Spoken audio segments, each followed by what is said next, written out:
2014 সাল থেকে তথ্য জানার অধিকার ধারাবাহিকভাবে ক্ষতিগ্রস্ত হয়েছে, যা দেশের স্বচ্ছতা ও গণতান্ত্রিক কাঠামোকে দুর্বল করেছে।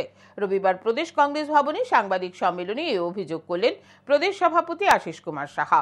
এদিন আশিসবাবু বলেন, বিজেপি সরকার কেন্দ্রে ক্ষমতায় আসার পর থেকেই ভারতবর্ষে তথ্য জানার অধিকার আইনের উপর যেভাবে আঘাত এসেছে এবং এই আইনকে দুর্বল করার জন্য যে পদক্ষেপগুলি গ্রহণ করা হয়েছে, বিশেষ করে 2019 সালে সংশোধনী এসে আইনের স্বাধীনতাকে দুর্বল করা হয়েছে, এতে নির্বাহী প্রভাব বৃদ্ধি করা হয়েছে।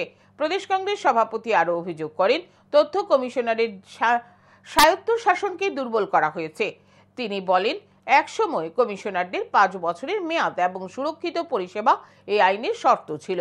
2023 সালে আবার আরেকটি সংশোধনী এনে আরটিআই এর স্বচ্ছতাকে ক্ষতিগ্রস্ত করেছে বলে ওনার অভিযোগ। এদিন সাংবাদিক সম্মেলনে উপস্থিত ছিলেন মুখপাত্র প্রবীর চক্রবর্তী, সহসভাপতি শান্তিরঞ্জন দেবনাথ, প্রশান্ত সেন চৌধুরী, মহিলা কংগ্রেস সভানেত্রী সর্বাণী ঘোষ চক্রবর্তী সহ অন্যান্যরা।